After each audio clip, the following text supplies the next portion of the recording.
नमस्कार दोस्तों, स्वागत है आपका अपना चैनल जिसका नाम है केवल एग्ज़ाम। इसमें आज हम जो कंप्लीट करने जा रहे हैं, हम कंप्लीट करने जा रहे हैं टिहरी बांध परियोजना। ये सब किसमें आएगा? ये सारा कुछ आएगा जो घाटी परियोजनाएँ, फसलें और कौन-सी रबी की फसल है, कौन जिससे 1-2 क्वेश्चन बन ही जाता है आपका। आप आरओ या तो यूपीपीसीएस के पेपर में देखेंगे, कौन-सी फसल किस सीज़न की है, साथ ही साथ ये घाटी कहाँ है, इस तरह के जो प्रश्न होते हैं 1-2 वो ज़रूर आते हैं। तो इसको आज हम पढ़ने जा रहे हैं। बहुत शॉर्ट नोट्स हैं, मात्र 7 पेज के हैं और इसको हम पढ़ने जा रहे हैं यूपी, पीसीएस और आरओ के लिए हम पढ़ने जा रहे हैं। ये एक क्विक रिवीजन टाइप का ही आप सोचिएगा कि इसमें से 1-2 क्वेश्चन या 3 हो सकता है 4 क्वेश्चन भी फँस जाएँ आपके। इससे ज़्यादा मुझे नहीं लगता कि फँसेगा, लेकिन हाँ, 1, 2, 3 क्वेश्चन इसमें से आराम से आपके फँस जाएँगे। तो आपको सिर्फ़ इसमें क्या करना है, मैं पढ़ दे रहा हूँ, देख लीजिए और पीडीएफ का अगर आप स्क्रीनशॉट ले सकते हो तो स्क्रीनशॉट ले लीजिए, बहुत इम्पोर्टेंट रहेगा। तो चलिए प्रारंभ करते हैं, लेकिन उससे पहले अगर आपने अभी तक हमारे चैनल को सब्सक्राइब नहीं किया तो सब्सक्राइब कर लीजिए। वीडियो अच्छे लग रहे हैं तो लाइक करिए और अपने सुझाव देने के लिए कमेंट भी करिए। मैं पढ़ाने से पहले एक बार और चेतावनी देना चाहता हूँ, यह केवल एक रिवीजन है, पूरे ज्योग्राफी सेक्शन का नहीं, कुछ ऐसे मेजर पोर्शन का जिनसे प्रश्न आते हैं, ये केवल उनका एक रिवीजन है, इससे ज़्यादा कुछ नहीं है। चलिए प्रारंभ करते हैं। पहला जो पढ़ रहे हैं वो टिहरी बांध परियोजना के बारे में पढ़ रहे हैं, क्योंकि ये सब जो बांध हैं ये आप पूर्वावलोकन देखेंगे तो उसमें दिए हुए हैं और जब आरओ या पीसीएस का पेपर आप देखेंगे तो इन सब से क्वेश्चन बने हैं, काफ़ी ज़्यादा बने हुए हैं। उन्हीं को देखते हुए बनाया गया नोट्स हैं, हैंड नोट्स हैं। मैंने इसको अपने हाथ से लिखा है। स्कैन करते वक्त कहीं पर धुंधला भी हो जाएगा तो परेशान होने की ज़रूरत नहीं है। उसको थोड़ा-सा आप खुद से कवर करिए कि मैं बोल रहा हूँ, उससे भी कवर कर सकते हैं। चलिए प्रारंभ करते हैं। टिहरी बांध परियोजना के बारे में। यह बांध उत्तराखंड में भागीरथी नदी पर बनाया गया है, प्लस भिलांगना नदी पर भी। याद रखना है, टिहरी बांध कौन नदी पर बना है? ये भागीरथी और भिलांगना नदी पर बना है। अगर भागीरथी विकल्प ना हो तो गंगा भी लगता है, क्योंकि मैं जब आप देखेंगे इसी चैनल पूर्वालोकन सीरीज कंप्लीट कर रहे हैं तो उसमें भी जो हम बांध देख रहे हैं तो उसमें कुछ 1 या 2 क्वेश्चन में भागीरथी नहीं था तो वहाँ कौन था, गंगा लिखा हुआ था। तो आयोग ने गंगा सही उत्तर माना था, इसलिए मैंने यहाँ भी लिख दिया है। तो टिहरी बांध किस नदी पर बना है? टिहरी बांध भागीरथी और भिलांगना नदी पे बना है। अगर भागीरथी विकल्प ना हो तो गंगा भी लिख सकते हैं। और किस राज्य में है टिहरी बांध? ये भी ध्यान रखना, उत्तराखंड में। अब दूसरा जो पोर्शन है वो दामोदर घाटी परियोजना से है। दामोदर नदी हुगली की प्रमुख सहायक नदी। तो दामोदर नदी किसकी सहायक नदी है? हुगली की प्रमुख सहायक नदी है। यह बंगाल का शोक कहलाती है। दामोदर नदी किसका शोक कहलाती है? बंगाल का शोक कहलाती है। जैसे आप कोशी नदी बिहार का शोक पढ़ेंगे। यूएसए की टेनिस वैली के आधार पर ही बनी है। मतलब दामोदर घाटी परियोजना किसके बेस पर बनी है? वो बनी है यूएसए के टेनिस वैली के आधार पर बनी है। मैथॉन, बेल पहाड़ियों एवं तलई बांध जो है बराकर बांध है पर बना हुआ है। बराकर दामोदर की सहायक नदी है। ये भी ध्यान रखना है कि मैथान, बेल पहाड़ी एवं तिलैया बांध कहाँ बना हुआ है। ये आप देखेंगे ये बराकर बांध बना, और बराकर नदी किसकी सहायक नदी है? वह दामोदर की सहायक नदी है।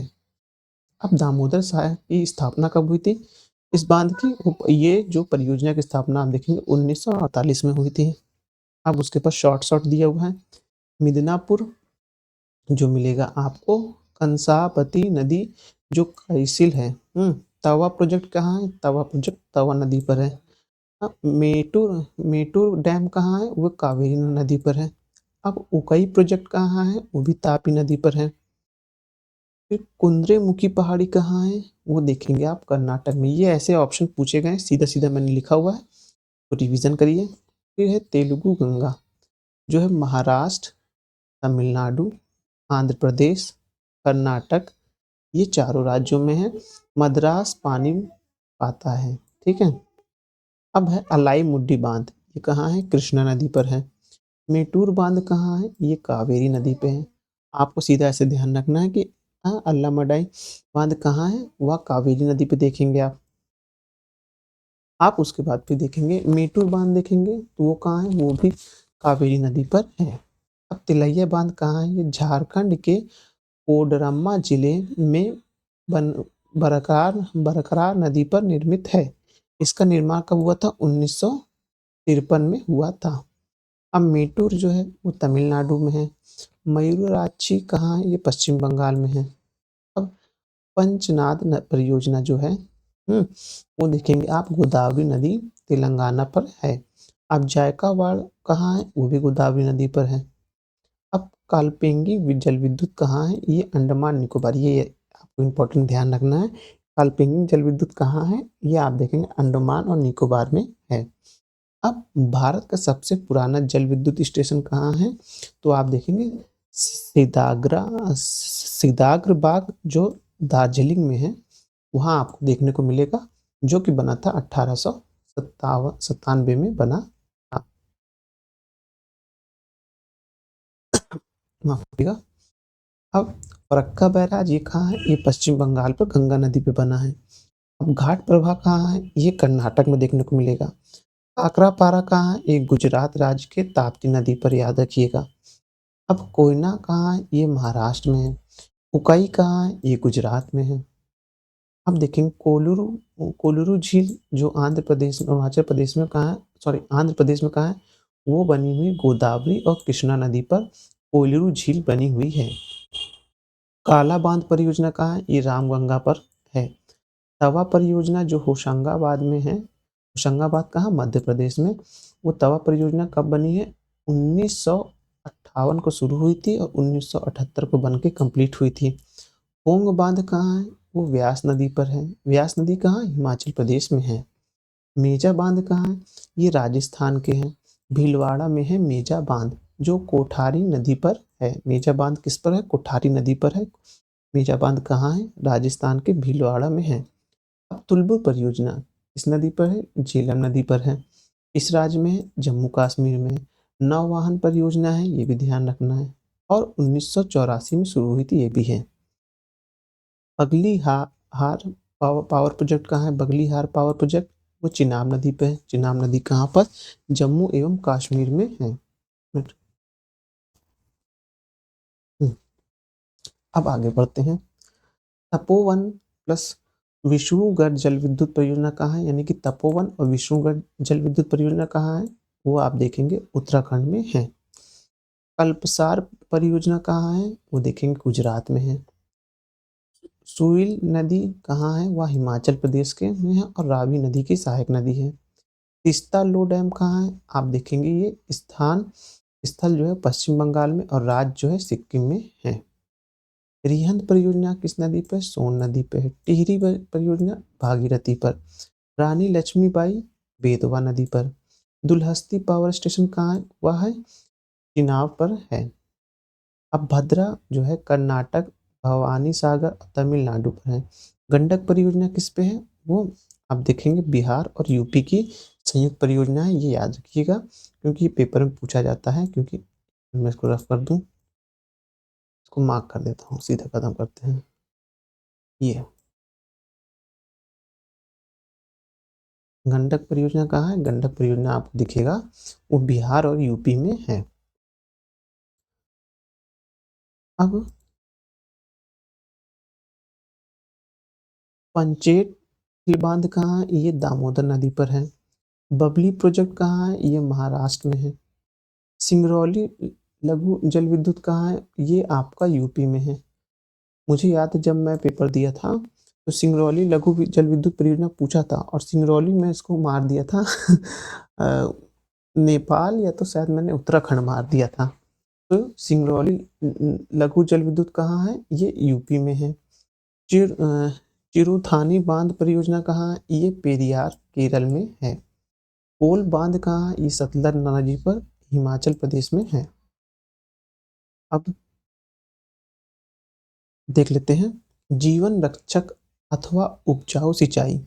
ये यूपी पीसीएस आरओ में क्वेश्चन आया था, मुझे याद है, और सीधा ये क्वेश्चन ही आया, तभी मैंने इसको उठाया था कि जीवन रक्षक अथवा बचाव सिंचाई सिंचाई क्या है, वो है PWP सिंचाई है, यानी कि परमानेंट विटलिंग पॉइंट है। नलकूप से क्या होता है 70% सिंचाई होती कहाँ? यूपी में। दक्षिण भारत में सिंचाई का अ, अग्रदूत कौन थे? वो थे आर्थर कार्टर थे। इंदिरा गांधी नहर का उद्गम कब किस नदी पे? वो हर बैराज पर है। इंदिरा गांधी नदी परियोजना किस नदी पे? वो है ब्यास, सतलज और रावी नदी पर है। याद रखना है। अब निचली गंगा नहर का उद्गम स्थल कहाँ है? वो स्थल गंगा पर है। कहाँ पर? नारौसा में। अब 1878 है।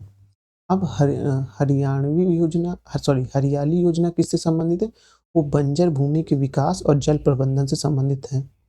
सरदार सरोवर परियोजना कहाँ है? तो आप देखेंगे वो गुजरात, महाराष्ट्र, एमपी और राजस्थान में है। नर्मदा नदी, ओंकेश्वर, बरगी और इंदिरा सागर इसमें परियोजनाएं हैं। आप सरदार सरोवर को ध्यान कैसे रखेंगे? ऐसे रखेंगे कि आप राजस्थान शुरू करेंगे, राजस्थान से कुछ पोर्शन एमपी का टच कराएंगे, एमपी से महाराष्ट्र का, महाराष्ट्र से आप देखेंगे गुजरात का टच कर जाएगा। तो ये सरदार सरोवर बांध में आ जाता है। ऐसे कुछ याद करेंगे आप। अब आगे देखते हैं। अब भांगड़ा नागल बांध कहाँ है? वो हरियाणा में है, पंजाब में और राजस्थान 3 जिले में। इस नदी पर है तो सतलज नदी पर है। सिर्फ इतना ही ध्यान रखना है, बाकी क्वेश्चन सॉल्व हो जाएगा। कावेरी नदी पर बने बांध किसमें है? वो तमिलनाडु में, कर्नाटक, केरल और पौंडीचेरी में है।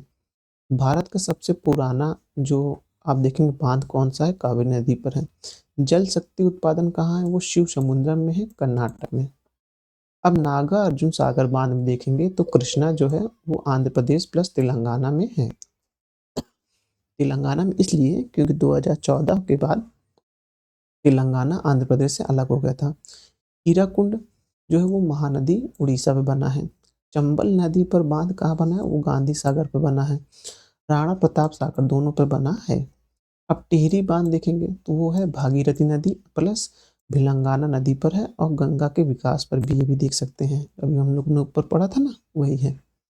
मिदनापुर नहर कहाँ है? वह कंसाबती नदी पर है। अब तवा प्रोजेक्ट तवा नदी होशंगाबाद पर है। अभी मैं इसको भी एक्सप्लेन करूंगी ये क्या लिखा हुआ है और ये किस लिए ऐसा लिखा हुआ है, ये मैं बताऊंगा। अभी ये लफ्ज पढ़ दूं। मेतूर डैम कहाँ है? वो कावेरी नदी पर है। उकई प्रोजेक्ट तापी नदी गुजरात पर है। तेलुगु गंगा परियोजना मद्रास में है। अल्लामुडई बांध कहाँ है? वह कृष्णा नदी पर है। मेटूर बांध कहाँ है? वह कावेरी नदी पर है। गांधी सागर बांध कहाँ है? वो चंबल नदी पर है। सरदार सरोवर बांध नर्मदा नदी पर। इडुक्की बांध केरल राज्य पेरियार नदी पर। अब है कल देखेंगे कलपोंग जल विद्युत परियोजना, वो अंडमान एवं निकोबार में है। सबसे पुराना जल विद्युत उपस्थित कहाँ है? वह सिहाद्रबाग 1897 जो कि दार्जिलिंग में है। अब ये देखेंगे ये दक्षिण उत्तर से दक्षिण गंगा जो नदियां होती हैं उनका क्रम है उत्तर दक्षिण। सबसे पहले सुवर्ण रेखा, महानदी, गोदावरी, कृष्णा, पेन्नार, कावेरी और वैगई। क्योंकि ये नदी का क्रम पूछा गया है तो आप इस क्रम को याद रखिएगा। मैं इसको मार्क उसमें हाईलाइट कर देता हूँ, ऐसे सीधा याद रखिएगा। स्वर्ण रेखा, महानदी, गोदावरी, कृष्णा, पेन्नार, कावेरी और वैगई है। याद रखिएगा ये क्वेश्चन आया है और ये यूपी पीसीएस साथ ही साथ आप देखेंगे यूपी आरओ में भी क्वेश्चन आ चुका है तो आने की संभावनाएं बढ़ जाती हैं। हो सकता है आपकी बात दे दे कि दक्षिण से उत्तर क्रम लगाइए, तो आप कैसे लगाएंगे? वैगई, कावेरी, पेन्नार, कृष्णा, गोदावरी, महानदी, स्वर्णरेखा ऐसे लगाएंगे अगर दक्षिण से उत्तर की ओर पूछ लिया। लेकिन अगर उत्तर से दक्षिण की ओर पूछा जाए तो स्वर्णरेखा, महानदी, गोदावरी, कृष्णा, पेन्नार, कावेरी और वैगई है। अब ये वाला पोर्शन देखेंगे।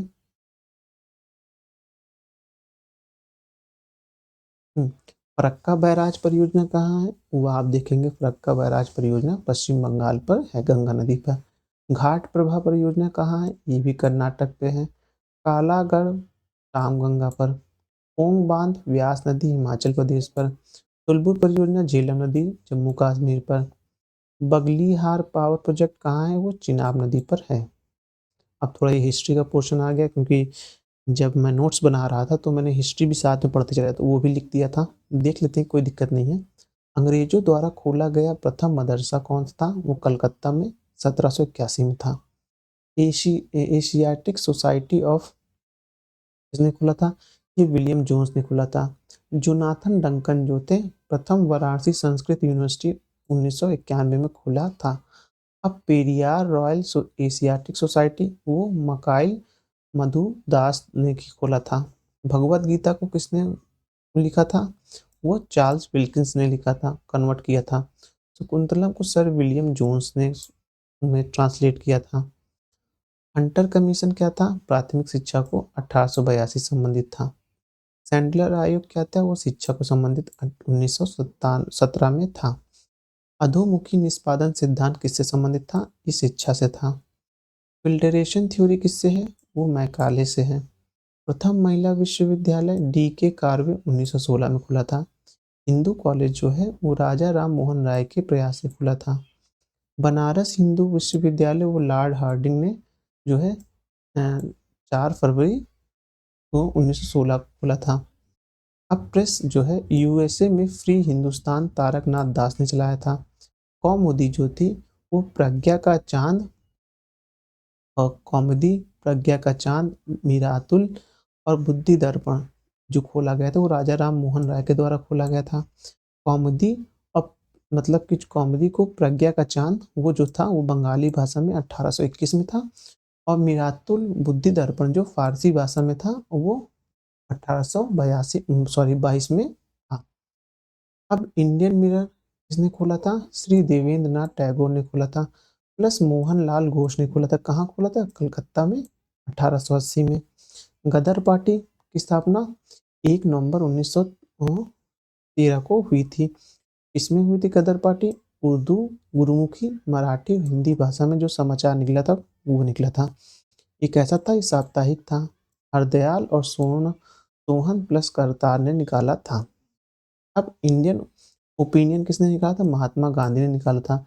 लेकिन महात्मा गांधी जो है ये किसी से टेक ओवर किए थे। वो कौन थे? मनसुख लाल नजर थे। इन्होंने उसके बाद पहले सबसे पहले मनसुख लाल नजर ने निकाला था, फिर एम के गांधी यानी महात्मा गांधी ने इसे फेमस किया था इंडियन ओपिनियन को। उत्तम मार्टन 1826 में कोलकाता में क्या थी? साप्ताहिक पत्रिका थी। हम देखते भारत मित्र किस भाषा में थी? हिंदी में। राष्ट्रमत मराठी में, प्रजामित्र गुजराती में, नायक बंगाली में थी। अब कृषि जो है, कृषि को ब्राजील में रोका बोला जाता है, थाईलैंड में तमराई बोला जाता है, युगांडा में चेतन मिनी बोला जाता है, और वेजुला में कोनू को बोला गया है। तो ऐसा नहीं ये क्वेश्चन मैंने अपने से बनाए हैं, यह क्वेश्चन पिछली परीक्षाओं या इससे पहले वो जितनी परीक्षा उसमें 2-3 बार पूछे जा चुके, तो ही मैंने इस क्वेश्चन को सीधा से उठाया है। अब देखते हैं बागवानी फसल के बारे में। कहवा, कहवा की किस्म या कॉफ़ी को देख लेते हैं। ये राष्ट्रीय बागवानी परिषद बोर्ड की स्थापना जो है 1984 में हुई थी।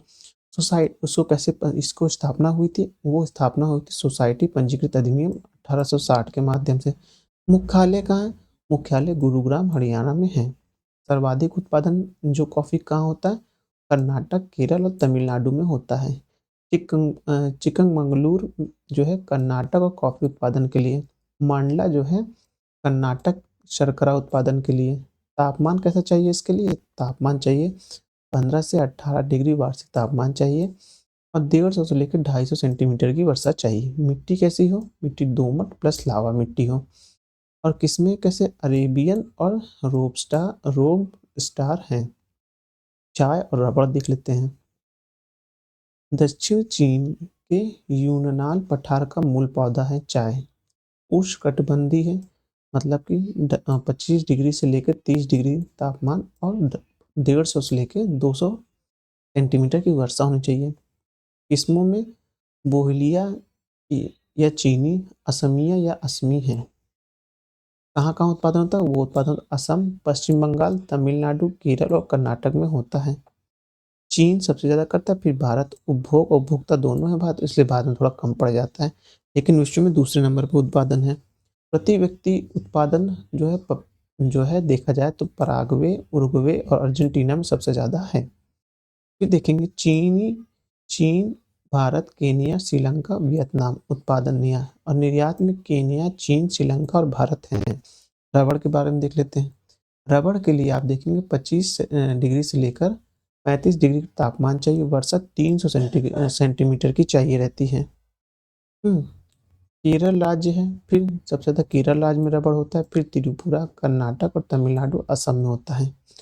उत्पादन में भारत छठवां हुआ, उपभोग दूसरा है। मतलब उत्पादन करने में भारत का छठवां नंबर है, लेकिन उपभोग में दूसरा नंबर है। विश्व में थाईलैंड पहला है, मतलब थाईलैंड में सबसे ज़्यादा निर्यात किया जाता है या उगाया जाता है रबड़। तंबाकू का उत्पादन सबसे ज़्यादा गुजरात में होता है, फिर आंध्र प्रदेश, यूपी और कर्नाटक में होता है। नारियल नारियल का उत्पादन सबसे ज़्यादा आप देखेंगे तो केरल में है, फिर कर्नाटक में, फिर तमिलनाडु में है। इंडोनेशिया विश्व में नंबर 1 पर है नारियल में, फिर आप देखेंगे फिलीपींस, फिर भारत है। अब केरल मसाले का बागान है। 2017-18 में मसाले में एमपी नंबर 1 पे था। काजू के लिए महाराष्ट्र, आंध्र प्रदेश और उड़ीसा नंबर 1 पर है। आम की बीज रहित प्रजाति सिंधु है, मतलब कि आम की ऐसी प्रजाति जो बीज रहित है, जिसमें बीज नहीं पाया था, वो सिंधु है, वह एकमात्र विश्व में यही प्रजाति है। अब फसलें देख लेते हैं। जौ जो है वो ठंडी जलवायु तथा अपेक्षाकृत कम उपजाऊ मृदा में होती है। चावल देखेंगे, जो चावल तप्त और नम्र जलवायु की उपज की मृदा में होता है। मिलेट्स में देखेंगे तप्त और शुष्क जलवायु तथा अल्प उपजाऊ मृदा में होता है। चाय के लिए देखेंगे गर्म और नम्र जलवायु तथा उच्च तुंगता चाहिए। कपास के लिए देखेंगे तो 20 डिग्री से लेकर 25 डिग्री सेंटीग्रेड मतलब कि तापमान चाहिए और 50 से 75 सेंटीमीटर वर्षा चाहिए। पटसन के लिए देखेंगे 15 डिग्री से अधिक का तापमान चाहिए रहता है, 15 से 27 के बीच का, और वर्षा 150 सेंटीमीटर की होनी चाहिए। फ्लैक्स के लिए जो है 60 सेंटीमीटर की वर्षा और 5 से लेकर 18 डिग्री का तापमान। चुकंदर के लिए देखेंगे तो 50 से 60 सेंटीमीटर की वर्षा होनी चाहिए और 18 से 22 डिग्री का तापमान चाहिए। भागीरथी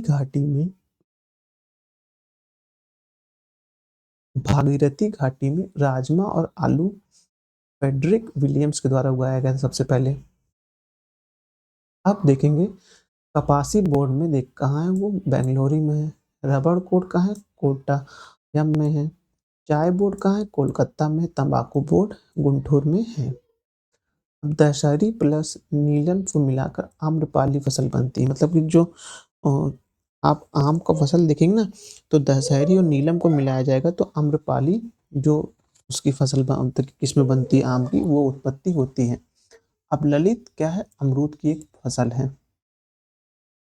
आम की नियमित फसल में देखेंगे तो आप दशहरी 51, बैगा लोरा यानी तोतापरी, नीलम और अम्रपाली हैं। आम की अनियमित फसल में कौन है, चौसा, लंगड़ा और दशहरी है। आंवला देखेंगे कंचन, कृष्णा और बनारसी है आंवला की फसल।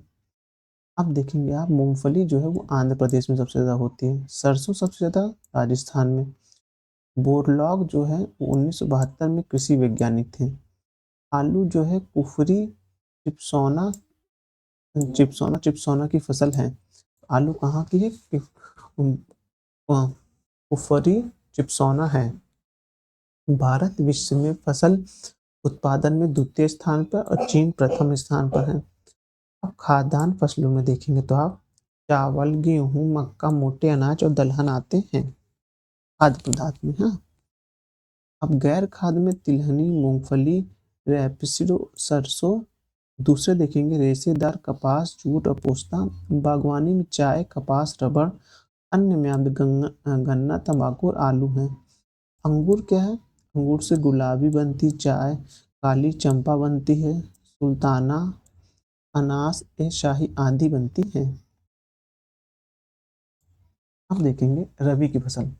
रबी की फसल की बुआई जो होती है वो अक्टूबर में, हाँ, बुआई जो अक्टूबर नवंबर के महीने में होती है, कटाई मार्च और अप्रैल के महीने में होती है। फसल कौन सी है? जौ, गेहूं, चना, मटर, सरसों, मसूर तथा आलू और बरसीम है। खरीफ की फसल की बुआई कब होगी? जून जुलाई में। कटाई कब होगी? अक्टूबर नवंबर में होगी। अब फसलें देखेंगे तो फसलों में चावल, ज्वार, बाजरा, मक्का, तिल, मूंगफली, सोयाबीन, अरहर, उड़द ये सब होंगी। जायद फसल मार्च जुलाई के बीच बोई जाती है। ग्रीष्मकालीन फसल होती है तरबूज, खरबूज, ककड़ी, खीरा, भिंडी आदि जो आप देखेंगे वो जायद की फसल में आएंगे। गेहूं की राज 30-70, सोनालिका, अर्जुन, कुंदन, अमर, HW 2004, Bhiwani HW 1085, Chandrika HPW 184, Devratna, कंचन, गोमती जो यूपी 378, कल्याण सोना ये सब किसकी है? ये देखेंगे आप। गेहूं की फसल है, क्वेश्चन सीधा पूछा गया है। धान की फसल में मही, सुगंधा, आभा, अभय, आदित्य, आकाशी, अंबिका, दीप्ति, गजपति, गरिमा, गीतांजलि, PNR 546, उन्नत पूसा, बासमती ये सब हैं। अब ट्रिटिकेन क्या है? गेहूं एवं राई की एक संकर प्रजाति है। ट्रिटिकेन क्या है? गेहूं और राई की संकर प्रजाति है। करनाल बंट क्या है? गेहूं की एक बीमारी है। करनाल बंट क्या है? गेहूं की एक बीमारी है। भारत में सर्वाधिक खाद्य फसल कौन सी है? वो चावल है। चावल के कटोरे कृष्णा गोदावरी डेल्टा के क्षेत्र हैं और आंध्र प्रदेश। चावल की किस्म देखेंगे आप कौन कौन सी आएंगी? जमुना, करुणा, जया, कंचन, जगन्नाथ, कृष्णा, कावेरी, हंस, विजय, पद्मा, अन्नपूर्णा, बाला और रत्ना है। ब्लू ग्रेन एल्गी जो ब्लू ग्रेन एल्गी होता है ना, नीली हरी शैवाल, एजोला, स्प्रिलिया, फास्फोरस बैक्टीरिया, एथेनॉल आदि चावल की फसल के लिए प्रमुख जो है जैव उर्वरक हैं। कैसे हैं ये जैव उर्वरक हैं? अब प्रश्न है अब तो जो है वो कपास के बारे में है। कपास सबसे ज्यादा महाराष्ट्र, गुजरात, तेलंगाना और मध्य प्रदेश में उगाया जाता है। इसे सफेद सोना भी कहते हैं और साथ ही साथ उज्जैन और शाहजहाँपुर MP में भी है। काली मिट्टी का उपयोग होता है इसमें कपास के लिए। और कपास में रेशे बीज से प्राप्त होते हैं। तो जो कपास के रेशे होते हैं किससे प्राप्त होते हैं? बीज से प्राप्त होते हैं। सब क्वेश्चन बने हैं तो एक ही मतलब इसी चारों स्टेप मैंने कई क्वेश्चन को निपटाए हैं। ऐसे लिखा है। अब गन्ना सबसे ज्यादा यूपी, फिर महाराष्ट्र, फिर कर्नाटक, फिर तमिलनाडु, फिर गुजरात, बिहार और पश्चिम और सॉरी उसके बाद पंजाब आते हैं। चीन चीनी का सबसे बड़ा उत्पादक जो है वो ब्राजील है। भारत चीनी का सबसे बड़ा उपभोक्ता है। शक्कर नगर आंध्र प्रदेश, शक्कर का प्याला यूपी, चीनी का कटोरा यूपी। प्रथम चीनी मिल 1903 में प्रतापपुर देवरिया में खोली गई। गन्ना प्रजनन केंद्र कहाँ है? कोयम्बटूर तमिलनाडु में है। तिलहन जो है वो तोरिया, सरसों, तिल्ली और अलसी, सोयाबीन जो तिलहनी फसल में देखते हैं वो तोरिया, सरसों, तिल्ली, अलसी, सोयाबीन, सूरजमुखी, अंडरी और बिनौला है। इसे पीली क्रांति भी कहते हैं तिलहन क्रांति को। सोयाबीन जो है वो MP में सबसे ज़्यादा होता है। मूंगफली जिप्सम ज़्यादा जहाँ होगा वहाँ मूंगफली के लिए उपयोगी है। पेड़ की जड़ में होता है मूंगफली। गुजरात, राजस्थान, आंध्र प्रदेश सबसे अग्रणी राज्य है। सरसों जो है वो राजस्थान में होता है, हरियाणा में, फिर MP में।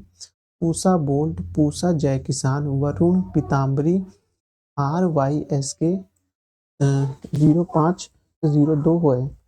अब देखेंगे हम आगे चना। चना जो है पंत जी 114, गोरख राधे के 4, कपास देसी श्यामलाली, तुवनी, सुजाता। मूंगफली में देखेंगे चित्रा 64, चंद्रा, कैलाश। गेहूं में देखेंगे तो कुंदरा, कैलाश, सोना, सोनालिका है। दलहनी फसल में देखें MP सबसे ज्यादा उत्पादक देता है। MP और राजस्थान है। हवा में नाइट्रोजन संचयन करते हैं, मतलब जो नाइट्रोजन का संचयन दलहनी फसलें करती हैं। और साथ ही साथ दलहनी फसलों की जो पत्तियां होती हैं जब वह खेतों में गिरती हैं तो वह भी जैव उर्वरक का काम करती हैं। इम्पोर्टेंट क्या है, कोबाल्ट, राइजोबियम जो है वो और जड़ में पाया जाता है। दलहनी फसलों में संतुलित खाद 1/2/2 है। एनपीके है, यानी कि नाइट्रोजन, पोटेशियम वह है, ये सब है। अब मालविकी चमत्कार जो है अरहर की एक प्रजाति है। हाँ, इसमें जो आप देखेंगे उसमें अमर, आजाद, बहार, मालदीपी, परास जो है ये सब है। अब मटर की पत्ती विहीन जाति कौन सी है, अपर्णा है। अब आएगा हमारा पशुपालन, देखते हैं कितना अभी है, हो गया है, कंप्लीट हो गया है पशुपालन। इसको देख लेते हैं कितने मिनट हुआ है, अभी 30 मिनट हुआ है, आराम से 20 मिनट में ये भी कंप्लीट हो जाएगा। पशुपालन में देख लेते हैं, श्वेत क्रांति, जुलाई 1970 में ऑपरेशन फ्लड वन डॉक्टर वर्गी कुरियस के द्वारा किया गया। प्रथम चरण देखेंगे आप 1970 से 1980, दूसरा चरण देखेंगे 1981 से 85, तीसरा चरण आप देखेंगे 85 से 94 है। राष्ट्रीय डेयरी विकास बोर्ड 1965 में है। भारतीय डेयरी निगम 1970 में, आनंद गुजरात, आनंद जो आता है ना अमूल का दूध वही। सूत्रधार कौन था, डॉक्टर वर्गीस कुरियन ने जो है श्वेत क्रांति दी थी। राष्ट्रीय डेयरी शोध संस्थान कहाँ है, करनाल, हरियाणा में है। भारत में सर्वाधिक पशु घनत्व कहाँ है, वह बिहार में है। स्टॉक फार्मिंग क्या है, पशुओं का प्रजनन है। गाय बैल जो है वो मध्य प्रदेश में सबसे ज्यादा, फिर पश्चिम बंगाल, फिर यूपी में है। राजस्थान गाय में राजस्थान गाय के प्रकार में देखेंगे, थार परका, राठी, कांकरेज, साहिवाल, लाल सिंधी, गिरी, नौगोरा, हरियाणवी, मालवी और मेहतावी हैं। सिंधी पाल जो है वो पाकिस्तान के सिंधु में सबसे ज्यादा पाई जाती है। यूपी में भैंस, यूपी में सबसे ज्यादा नंबर 1 पर है। मुर्रा, भदावरी, जफराबादी, उत्तरी, महासना, नागपुरी, नीली और पंडौरी है। भेड़ में आप सबसे ज़्यादा आंध्र प्रदेश नंबर 1 पे है, पर सबसे ज़्यादा अच्छी भेड़ जो पाई जाती है वो जम्मू कश्मीर में पाई जाती है। अब खनिजों के संसाधन से संबंधित देख लेते हैं, शैल तंत्र में देख लेते हैं। महत्वपूर्ण खनिज युक्त रॉक जो है वो धारवाड़ तंत्र की हैं। टंगस्टाई और सीसा जो है क्रोमिनियम के हैं। लोहा, सोना, मैग्नीशियम, तांबा, कोबाल्ट, कोबेनियम, तांबा। अब विंध्याचल शैल में क्या पाया, चूना पत्थर सबसे ज्यादा पाया जाता है। सीमेंट उद्योग के लिए विंध्याचल श्रेणी बहुत इंपॉर्टेंट है। उसके बाद देखेंगे भारत में खनिज संसाधन में देखेंगे दक्षिण से पूर्व क्रम, दक्षिण से पूर्व में देखेंगे छोटा नागपुर आएगा, फिर दंडकारण्य, फिर उड़ीसा पठार आएगा। खनिज संसाधन से संपन्न कौन है, कर्नाटक और उड़ीसा है। खनिज उत्पादन राज्य में दिखेंगे छत्तीसगढ़, झारखंड, तेलंगाना, आंध्र प्रदेश, पश्चिम बंगाल, बिहार है। अब धात्विक खनिज में देखेंगे तो लौह अयस्क आएंगे। लौह अयस्क में देखेंगे आप राजस्थान के नाथरा की पाल क्षेत्र में लौह अयस्क है, सबसे ज्यादा है। अब देखेंगे बैलाडीला खान में सबसे बड़ी मशीनीकृत खान है, बैलाडीला खान सबसे बड़ी मशीनीकृत खान है। छत्तीसगढ़ के दंतावाड़ा में हेमेटाइट का जो कोयला का प्रकार होता है वो पाया जाता है। हेमेटाइट में उच्च गुणवत्ता के लौह अयस्क होते हैं। छत्तीसगढ़, झारखंड, उड़ीसा, कर्नाटक, महाराष्ट्र, आंध्र प्रदेश, असम और बिहार हैं। 79% जो है हेमेटाइट में अच्छा पाया जाता है, उच्च गुणवत्ता का। अब मैग्नेटाइट में कम गुणवत्ता का के लौह अयस्क होते हैं। मैग्नेटाइट गोवा, कर्नाटक, आंध्र प्रदेश, राजस्थान, तमिलनाडु में पाए जाते हैं। लौह अयस्क संपन्न में कौन कौन राज्य, कर्नाटक, उड़ीसा, छत्तीसगढ़, झारखंड है। लौह अयस्क उत्पादन में कौन सबसे आगे है, तो उड़ीसा है। भारत लौह अयस्क उत्पादन में चौथे स्थान पर है। अब आएगा जस्ता के बारे में। जस्ता शीशे से निकाला जाता है। जस्ता किसे निकाला जाता है, शीशे से निकाला जाता है। राजस्थान का जस्ता निकालने में एकाधिकार है। लोहे में जंग लगने से रोकने के लिए इसे मिश्रित किया जाता है जस्ता को। धातु बनाने, सूक्ष्म बैटरी, इलेक्ट्रोड, मोटर ऊर्जा बनाने में उपयोगी होता है चांदी। राजस्थान का पहला नंबर है। जावर की खान जो है राजस्थान में वहाँ पाया जाता है। तांबा ये जो है मलापखंड बालाघाट में तांबा एमपी जो है, तांबा उत्पादन में एमपी नंबर 1 पे। हाँ, उत्पादन में देखेंगे तो राजस्थान का झुंझुनू है। चंद्रपुर महाराष्ट्र, हसन कर्नाटक, खन्नान आंध्र प्रदेश, खेतरी राजस्थान है। अब बॉक्साइट में देखेंगे तो एल्युमिनियम के अयस्क हैं और उड़ीसा और गुजरात हैं। बॉक्साइट में कौन से? एल्युमिनियम का अयस्क है। बॉक्साइट किसका अयस्क है? एल्युमिनियम का अयस्क है। और जो राज्य हैं वो देखेंगे आप, गुजरात है, सॉरी उड़ीसा है, गुजरात है, झारखंड, छत्तीसगढ़ और महाराष्ट्र है। अब उसके बाद देखेंगे हम टीन उत्पादन में, तो टीन उत्पादन में सबसे ज़्यादा आप देखेंगे छत्तीसगढ़ का एकमात्र है टीन अयस्क को कैसिस टाइट कहा जाता है। अब देखेंगे हम सिंचाई एवं नहरें देख लेते हैं। देश में सिंचाई का मुख्य साधन क्या है? नलकूप है। यूपी में सबसे ज़्यादा सिंचाई होती है नलकूप से। पीडब्ल्यूडी क्या है? परमानेंट वेटलिंग पॉइंट है, जिनका जीवन रक्षक सिंचाई को इंगित करता है या पानी की उस मात्रा को इंगित करता है जिसमें पौधे की जड़ जमीन के अंदर जल को नहीं ले पाती हैं। भारत में माला नहर तंत्र की प्रस्तावित दिनसन जे दस्तूर हैं। नदी जोड़ने की पहली बार विचार किसके अंदर आया? विश्वरैया के अंदर आया। दक्षिण भारत में सिंचाई व्यवस्था सर आर्थर कांट के द्वारा। भारत में सिंचाई का सर्वाधिक भाग लघु सिंचाई परियोजना से है। फरक्का बैराज के निर्माण 1975 पे हुगली नदी पर हुआ। मंगलम सिंचाई परियोजना किस पे है? केरल के भरतपुंजी नदी पर है। सारपा नदी नहर ये गंडक से है। इंदिरा गांधी नहर किस पे है? हरिके बैराज के निकट सतलज और व्यास नदी पर 1958 में बनाई गई थी। पश्चिमी राजस्थान में गंगानगर, बीकानेर, जोधपुर, जैसलमेर और मेरजा है। पोंग बांध का जल का उपयोग भी होता है। विश्व में सबसे पुराना एवं विकसित नहर व्यवस्था में से एक है गंगा नहर, जिसका निर्माण गंगा सिंह जो राजस्थान के राजा थे उनको 1927 में बना था। किसकी नदी पर बना है? सतलज नदी पर बना है। अब निचली गंगा नदी का उद्गम स्थल नरौरा है। बुंदेल शहर में भी निर्माण 1878 में हुआ था। त्रिवेणी नहर वो बिहार में है। चंदन सिंचाई परियोजना होती है और पश्चिमी चंपारण। हरियाली किससे है? बंजर भूमि की व्यवस्था और जल प्रबंधन से है। नर्मदा घाटी परियोजना में देखेंगे तो गुजरात आएगा, महाराष्ट्र, मध्य प्रदेश और राजस्थान। सरदार सरोवर परियोजना है गुजरात, और सरदार सरोवर में नर्मदा नदी का भी है।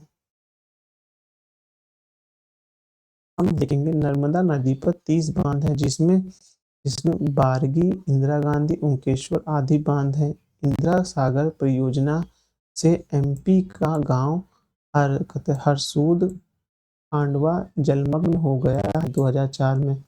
नर्मदा बचाओ आंदोलन सरदार सरोवर बांध की ऊंचाई बढ़ाने का विरोध कर रहा है। अब भांगड़ा नागल बांध, इससे क्या होगा? हरियाणा, पंजाब और राजस्थान। भांगड़ा नागल बांध में कौन आएंगे? हरियाणा, पंजाब और राजस्थान। इस योजना में से राज्य जल भी प्राप्त करते हैं। सतलज नदी इधर यह बांध बनाया गया है। कावेरी नदी पर बने बांध देख लेते हैं। सबसे पहले जल शक्ति के माध्यम से 1887 में दार्जिलिंग नगर को बिजली मिली। फिर 1902 में कर्नाटक के कावेरी पर शिव समुद्र जल विद्युत परियोजना का संयंत्र लगाया गया। कावेरी विवाद जो था वो तमिलनाडु, कर्नाटक, केरल, पौंडीचेरी में है। अब नागार्जुन सागर बांध को देख लेते हैं। ये कहाँ है? आंध्र प्रदेश में कृष्णा नदी पर है। हीराकुंड बांध देख लेते हैं। हीराकुंड बांध उड़ीसा राज्य में महानदी नदी पर बनाया गया है। महत्वाकांक्षी परियोजना थी। इसकी लंबाई 25.8 किलोमीटर है। अब चंबल घाटी परियोजना में क्या है? यह राजस्थान तथा एमपी की संयुक्त परियोजना है। गांधी सागर बांध है। मयूराक्षी परियोजना पश्चिम बंगाल और झारखंड में है। राणा प्रताप सागर जल विद्युत जब चंबल पर बना है 1953 से 1971 तक बन गया है। अब ये देख लेते हैं। अब रेशम में चीन सबसे आगे, फिर भारत और राज्यों में कर्नाटक और आंध्र प्रदेश। शहतूत यानी मलबरी रेशम में कर्नाटक 45% भाग रखता है। टसर रेशम में आप देखेंगे झारखंड है। ईरी रेशम में असम है। मूंग रेशम में असम है और ओंग टैर में मणिपुर है। इस तरह हमने जो एक मेजर पोर्शन था, जो लोग अक्सर पढ़ने से छोड़ देते हैं, इसमें बांध, सिंचाई कौन सी नदी पर है, कौन सी नदी आगे पीछे सब जो आता है, लोग छोड़ देते हैं। इससे 1-2 क्वेश्चन तो बनता ही बनता है, तो हमने उसको पढ़ लिया है। अगर ये आपको एक बार में नहीं, क्योंकि हमने सिर्फ फैक्ट लेके इसमें बोले हैं, ज़रूरी नहीं है आपको समझ में आया हो। आप इस वीडियो को एक बार और देखिएगा, साथ ही पॉज़ करके पीडीएफ पढ़ भी लीजिएगा, उससे आपको काफ़ी फ़ायदा होगा। तो चलिए समाप्त करते हैं, लेकिन इसका हम पार्ट 2 भी लाएँगे, जिसमें हम देखेंगे भारत के भौतिक विभाजन से संबंधित देखेंगे। तो चलिए समाप्त करते हैं। धन्यवाद।